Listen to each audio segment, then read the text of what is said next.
Perfect. Ron, thank you so much for the introduction. Angelbeat community, it's great to join you today.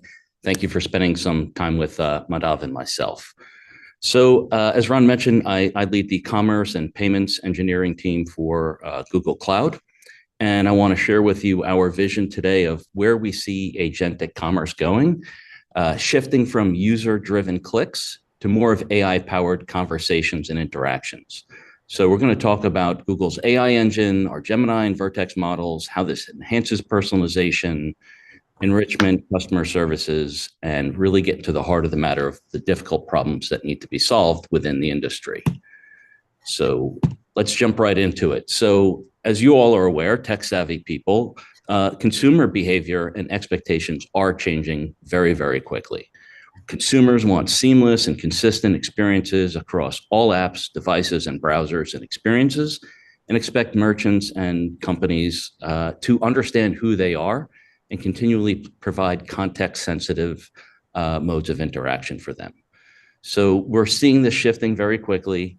The expectation is personalized, assisted user experiences, all the way up to semi-autonomous and even fully autonomous customer journeys. And so Ron mentioned, security. We look at this from the importance of trust, user trust in the financial network, inside the merchants, and the technology that connects this all together. This is really the most important thing. And trust is going to be crucial to drive adoption across experiences. It's built by identifying customers, knowing who they are, and providing the right set of content for them. And this is going to require different acceptance frameworks to really ensure that there's a unified global payment experience for these consumers to make it easy for them to pay. And so we're setting a vision where there are AI assistants that help to handle the entire purchasing process. And we're going to shift from user-driven experiences to AI-driven ones. So Google looks at the commerce industry pretty holistically. This is a core part of Google Alphabet mission and value statement to citizens around the world, right? So what we really want to focus on here at Google, and cloud is a big enabler of that, is to allow frictionless, intelligent, and inclusive commerce and money movement that follows those consumers across those devices. And we're doing that across several modalities. So with our Gemini app, with AI mode integrated into the search experience where you can now buy inside of AI mode. Big topic for today will continue is the agent-to-agent framework, something Google created and now is recently donated to the Linux Foundation. This is something that's available to be run all cloud providers on-prem wherever you want. So this is a key thing. I think we're going to get a whole lot more information on that today. Beyond that, Google's integration with merchants, buy with GPay, tap to pay, Google Wallet, and hundreds of third-party integrations. I mentioned security and trust, this cornerstone of making commerce work. With agentic commerce, the stakes get even higher in the level of trust that's required for purchases and decisions to be made on behalf of individuals.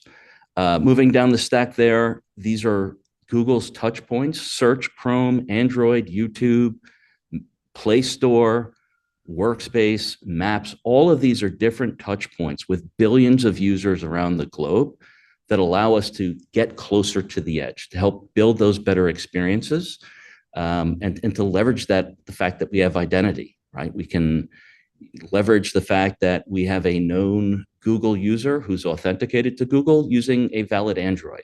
That provides a whole lot of information that can go into determining what could be a fraud and what might not be. So that's also a key part of how you add security and trust inside of this, is by building out that network of trust providers. Going on to the commerce backbone, we've got ads and merchant shopping, plenty of capabilities there available to merchants and consumers and SMBs of all sizes. And then finally, it's our foundational AI capabilities. These are things built on top of the AI hypercomputer, leveraging GPUs and Google's very own TPUs as well.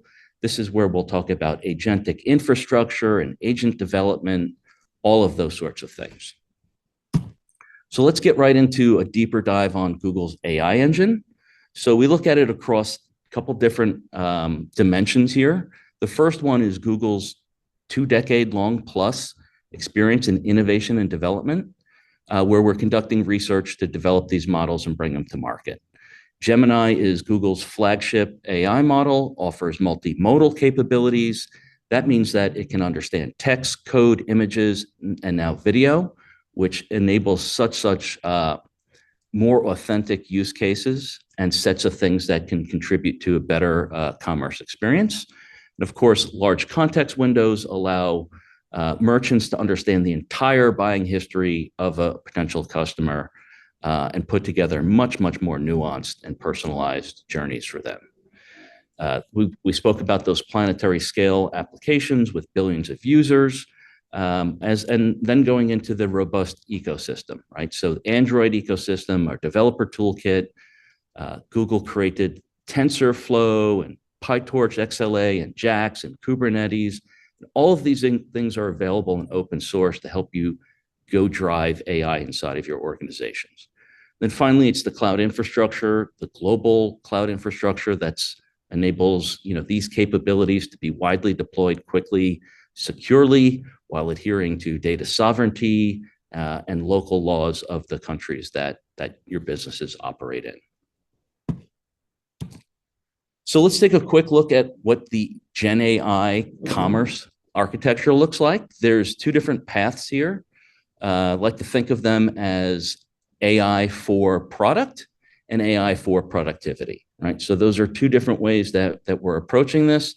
And the AI for productivity is really about eliminating toil and reducing operational cost, driving faster innovation for your business. AI for product is really focusing on your consumers and your merchants and delivering a better experience for them. So when we think about applying generative AI to the product lifecycle, it can help create content, like we've mentioned, text, images, videos. This can help with marketing efforts. The agentic AI, this takes it a step further where it can reason and act on behalf of a consumer or a financial services company. And so what we're seeing here is the shift from AI that simply answers questions like a chatbot would to something that actually does something on our behalf. So it's a monumental shift and it's happening very quickly. And so we think of the brain is the agent that's going to do the reasoning and acting. And then the hands of the agent, which allows it to interact with the APIs and databases. These are the things that we talk about, the Model Context Protocol, MCP, and things like that. This is where it comes together. To make all these things work, there needs to be a nervous system, something to orchestrate the agent-to-agent capabilities and making sure things work properly. So this is a holistic approach. Let's talk about how it comes together here. So here's a quick example on product detail pages. So we've got a bunch of product images along with a CSV file that describes what this is. And what you're going to see here is a demo of the AI enriching the attributes, the product copy, the images, and it's going to move all these things forward to try to fully categorize these products. And typically for large retailers in particular, they've got to choose 2 out of 3 things: speed, accuracy, and cost. And with AI, we're able to do all 3 because within seconds, new products can be added with proper categories, as you can see, with the product descriptions, with a high level of confidence, right? So that's a big capability to enable faster movement. Here's another one on how to improve the customer experience. So we're using AI-based conversational agents that have the ability to go across channels. Here's a chatbot, and it's going to help the customers better understand what they're looking for. And so this can be handed off to a voice or human call center, and it really just helps improve the experience of keeping customers on your website, keeping them engaged with your product, increasing your conversions and abandonment rates, and creating something that is really novel and bespoke, certainly a lot closer to an experience that they might get inside of a retail store, is now something that can be delivered in an omni-channel fashion. So here's something that we demonstrated and delivered at Google I/O 2025 just a few months ago, and this is really pushing the boundaries of what we think good is going to go look like, and how we're trying to bring these things to market. So what you're seeing here is an agent that is authorized to essentially make a purchase on behalf of the user. And it all started out in an AI mode shopping experience. Wait for the slide to come up. Here you go, where the consumer's looking for a bag for their travel, and they say track the price, and they're willing to put in a price that if it hits that price, they want to make the purchase. So they're tracking the price. We'll get a push notification if it hits that certain price. Here's this push notification, and right to buy for me. Right, so they've integrated with their identity provider, they've integrated with the GPay wallet, and now they've made the purchase. You can see this is essentially just a one-click purchase, and it's all being done on the user's behalf. So this is something that Google's making available to all merchants, and this is something that we think will be pretty special for the commerce and the retail community for driving higher levels of engagement with their consumers. So this is really one of the clearest ways for us to demonstrate how we can simplify and automate these everyday tasks. And it is relying 100% on the identity that is being proven by this user. So they're logged into their Android phone, they've logged in and authenticated with their wallet, and so it is authorized to make that purchase on that click. So where are we going from here? Well, it's about elevating the shopping experiences. This is about products providing superior taste that they are tailoring to every one of their users. And this is about providing expert level product knowledge across your entire product package. You could have 10,000, 50,000, 100,000 SKUs. So long as you've got data quality in place, it's just a number, right? Using RAG and other techniques, these things can certainly be scaled to.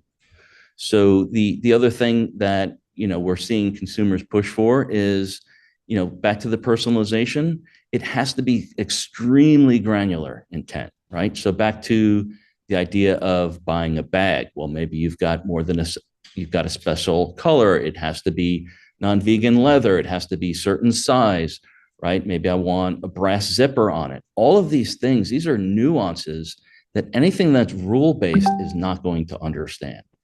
And so you need to leverage these sorts of capabilities to really get down to the minutia, maybe where something was made. Was it handmade? Was it fair trade? All of these different things need to be taken into account.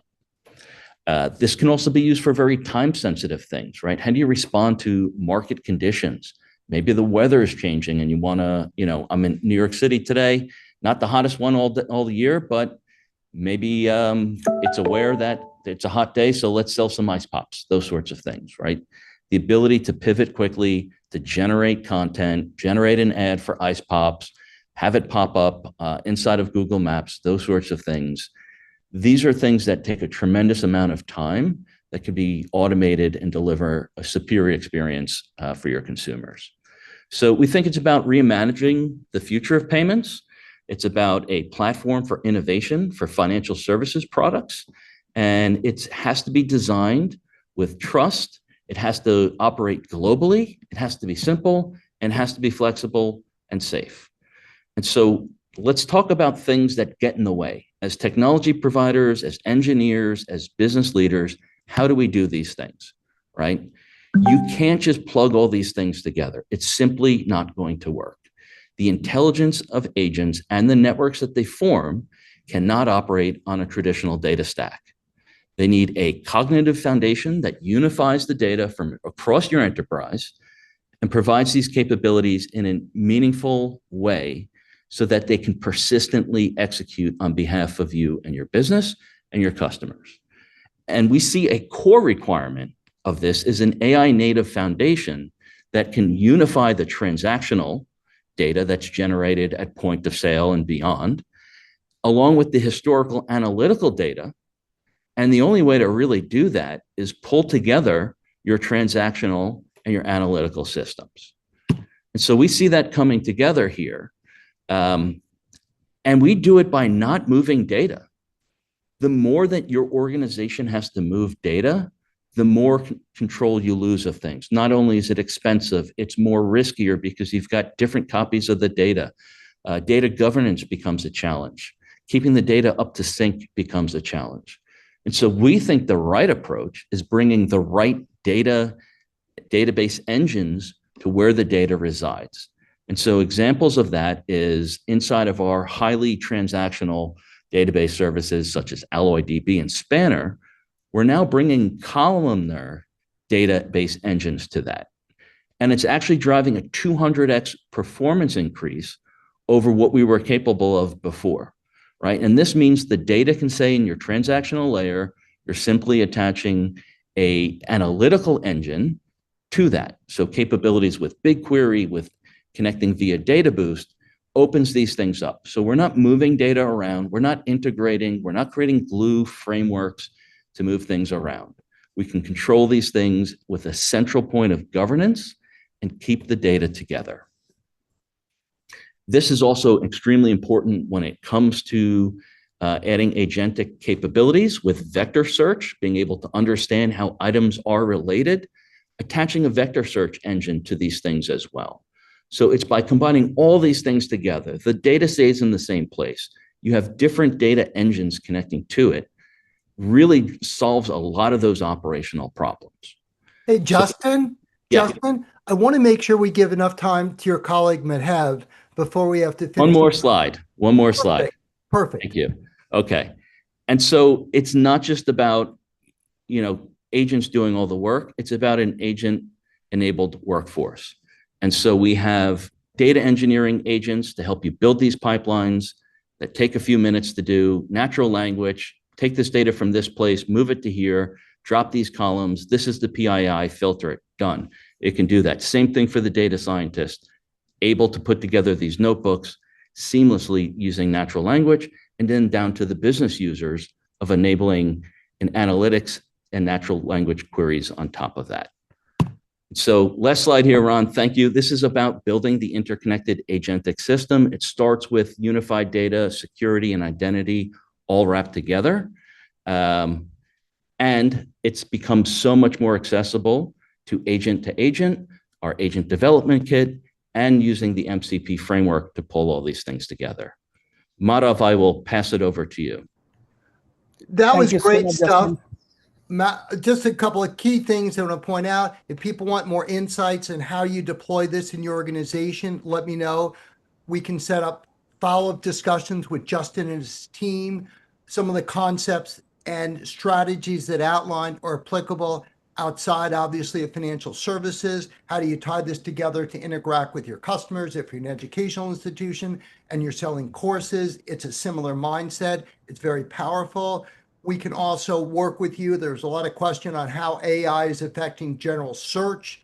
Justin and Madhav can bring in their colleagues to see how you tie that together and how Gen AI is complementary to search. So lots of great technology and insights there. Madhav is going to complement that. The other big thing why Google is so critical to your AI strategy is the whole notion of how do you manage your data, which is what Justin alluded to the end. How do you create an end-to-end solid data governance, data strategy?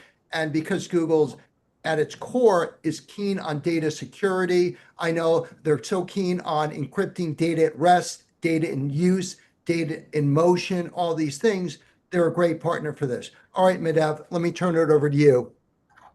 Sounds good. Are you able to see my screen? All good. Okay, wonderful. So I'm going to switch gears a little bit after Justin's exciting session on how to build agentic applications. I'm going to switch gears about developer, how you can actually boost developers' productivity, adding agentic pair programmer in the mix. So I'm introducing here GeminiCLI. It's a newly launched open source product. It's part of it based on, it gives you Gemini access directly into developers' terminal. And developers still love their terminals. It's essentially the power of all the Gemini and the tools in it. that you get access to the developers. Let's take a look at very high level features. First of all, it's generous free tier applicable over there. As you can see, more than 1,000 requests a day. You get Gemini 2.5 Pro with 1.1 million token context window. That's huge because you're able to bundle in a lot of context and memory into your business logic when you're requesting code generation. You have access to built-in tools. We're going to look at that. You have access to MCP servers as well, and it's open source, so you can actually go ahead and start using it right away. The website is given over here. You can go to this GitHub and start. The instructions are right there. You can start using the GeminiCLI on your desktop or in a cloud workstation. I'm going to use a cloud workstation in my demo. So I want to jump straight away into demo. Ron, how much time do I have? How many minutes? We should finish at 11:40 for the Google session, so about 13, 14 minutes. Okay, 14 minutes. So 14 minutes, yep. 14 minutes. Okay, so I'm going to do a demo, straight away jump into the demo. I have slides, but I'll keep that for some other time. I'm going to create a Gemini, launch a GeminiCLI using something called Cloud Workstation. It is a developer desktop experience in the GCP cloud in your network, applying all the security guardrails that you need to have in the cloud environment. You can also see how I'm going to set up Gemini specific, the project specific instructions in Gemini.md. So all the context, every time I don't have to provide those instructions. I'm going to start creating a vanilla Spring Boot applications, add business logic and security to it, containerize the application, and then deploy using CI/CD pipelines. So let me jump into the demo screen here. I hope you are able to see the demo screen as well. We can. Okay. What I have here is I have launched a cloud workstation environment. It is essentially your developer environment. It comes with a code editor as well as the terminal, and you can customize it as you need. It also runs within your network. So what you have here is a Gemini.md file, and I have given my project specific preferences. For example, I want to use Java 17 or I want to use Maven instead of Gradle. And these are my project environment that I want to use. So what I'm going to do is I'm going to start here by creating this very specific instruction to start creating a Spring Boot application. And I want to make sure that it honors the request that I've given, the preferences that I've given in the Gemini. So let me start using this first. And as you can see here, you can validate that Gemini 2.5.pro is used. If you run out of context, it's going to switch to Gemini Flash. But right now we have 100% context available. So we're going to start creating the simple Spring Boot application, and I've also given the dependencies, right? I've only given the project name here. As you can see here, I've given the preference that I want to use this CLI in order to create this application, and it has actually honored that. And it figured out how to do it. So I'm going to do that and allow it to execute the command. So this is another thing. It has access to the system command prompt as well. So you can actually run the commands on the shell. It is going to go ahead and create that application. I should see that application here. It is already honored that it is created using the POM. I can go and look at the POM to see whether it has created those dependencies. It has the dependencies. So next thing is I'm going to do is it is also create a multi-stage Docker file, which I can do. I will be requiring that Docker file later on, because I've given the instruction here that whenever you need application, you're going to have to containerize it. So it's going to create that Docker file too. My next instruction is I want to create a fancy web application, which will, and it also going to go ahead and create a deployment YAML as well. So it knows that, hey, whenever you create an application, you're going to need that too.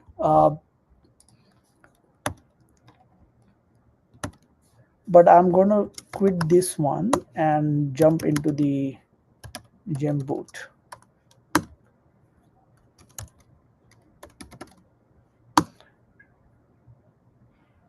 Yeah, I want to give those instructions here now that the application is created.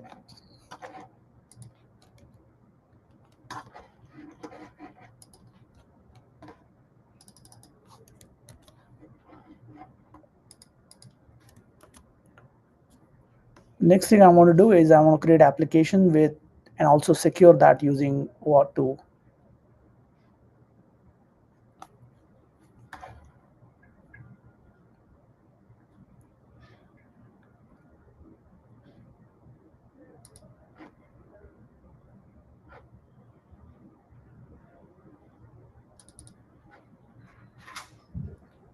Hey, Madhav, Yes. when you're just creating this, you're basically using English, natural language programming to then Yeah. create the code, which is consistent with you see a lot of what's going on for college grads.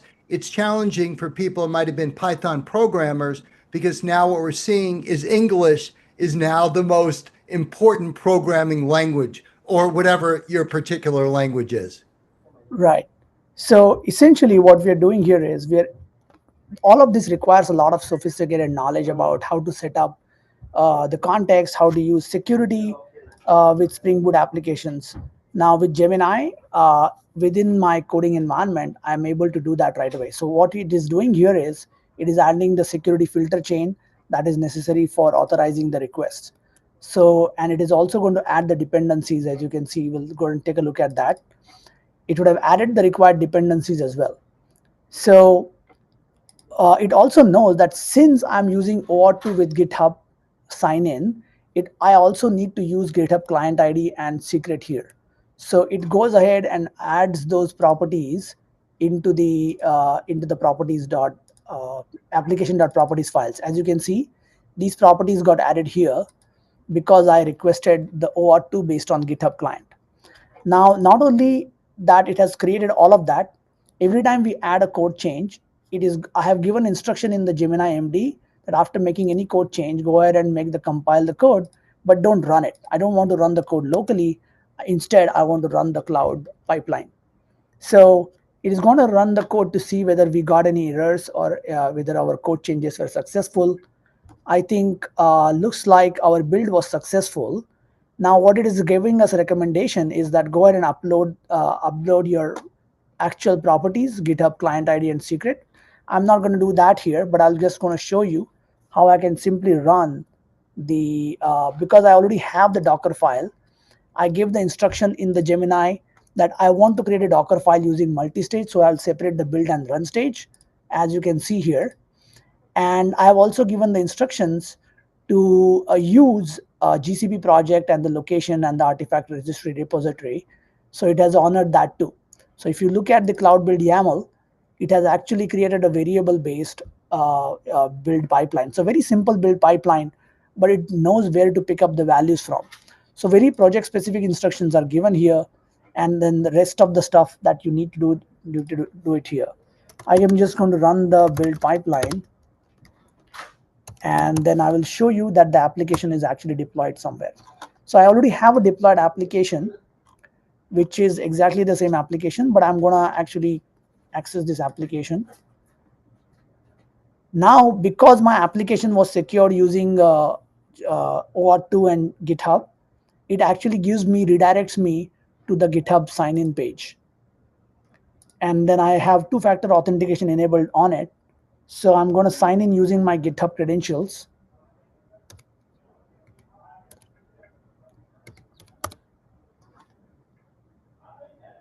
And there you go. I'm able to access the page, and I have added two different pages, home page or the index page, as well as the greetings page, that I can give any name that you see here. And I didn't actually write any code for this. The code was written for me by the Gemini. Now, as you can see here, it is asking whether I should run this instruction. So it also has access to the tools, to gcloud tools, to run the build pipeline. So far, I have been working only on the desktop, which is basically creating the application changes locally. So it has access to the tools to make code changes to the local file system, but it also has access to gcloud tools to submit the gcloud pipelines. Once the pipeline is created, we will be able to see the application container updating this container repo. This one, and as you can see here, the pipeline would have already kicked in. So the new pipeline has already started based on what we are running here, right? So that essentially is a very quick overview of Gemini. We can also access the MCP servers. We can create custom tools and custom commands. So there is a lot of documentation that you can actually, you can create your own custom commands. You can hook in your own custom MCP servers. And it is a very powerful tool that you just, in its polyglot, you can actually run your, create presentations, create architecture diagrams, and so on and so forth. But right now, I just created an end-to-end secure application, and I'm deploying it, running a CI/CD pipeline for that.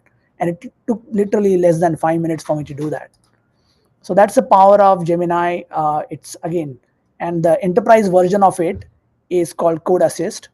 But this is the open source and free version of the Code Assist, which is GeminiCLI.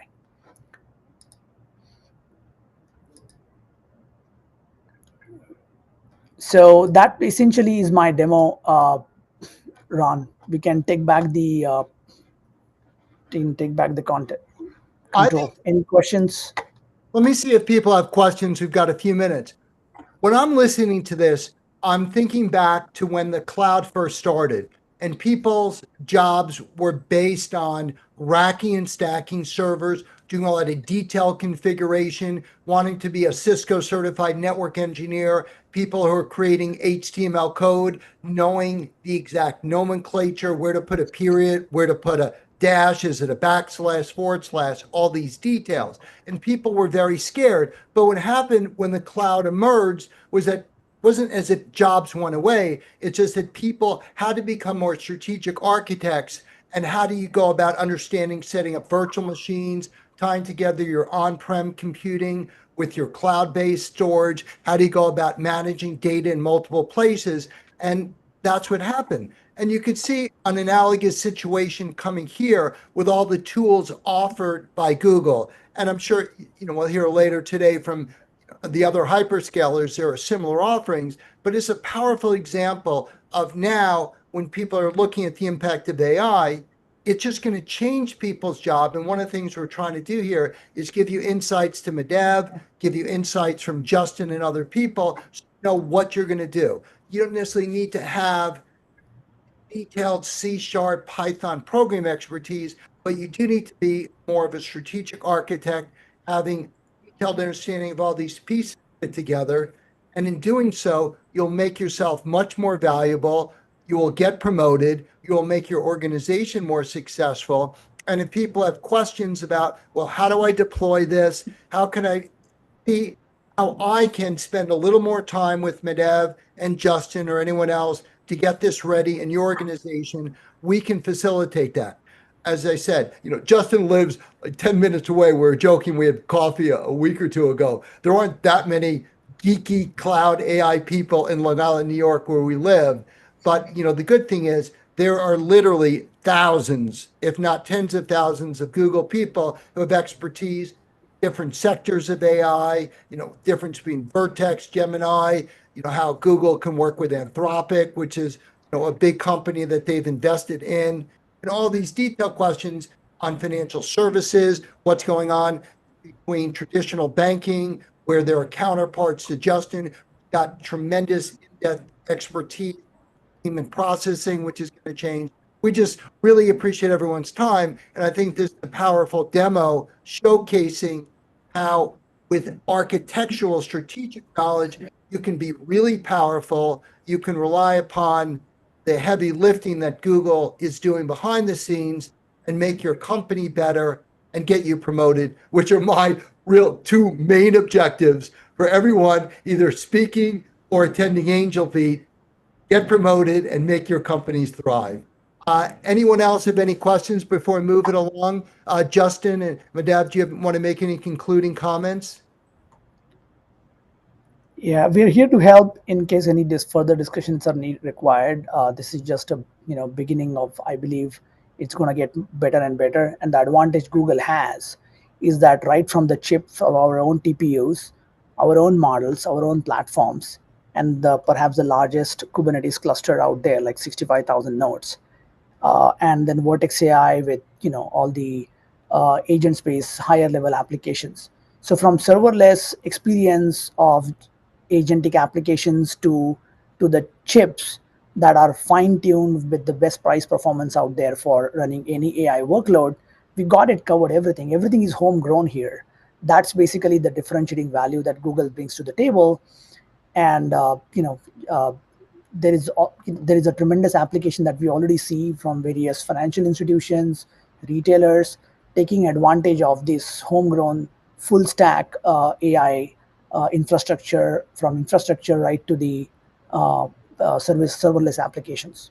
Great. Thanks. Anything else you want to say, Justin? Yeah, I'll just add to that. Listen, we have all these capabilities, right? But this is an opportunity for all of us to partner and move this industry forward. I think that's the big thing. Is this is about global commerce, bigger than any single company, and things like agent framework, and MCP. We're all figuring this out together. So if there's interesting partnerships and co-development things that we want to do, like I said, it comes back to identity and trust. And the more that we can build that in an ecosystem approach, better off everybody is. So that's my message. Thank you, everybody.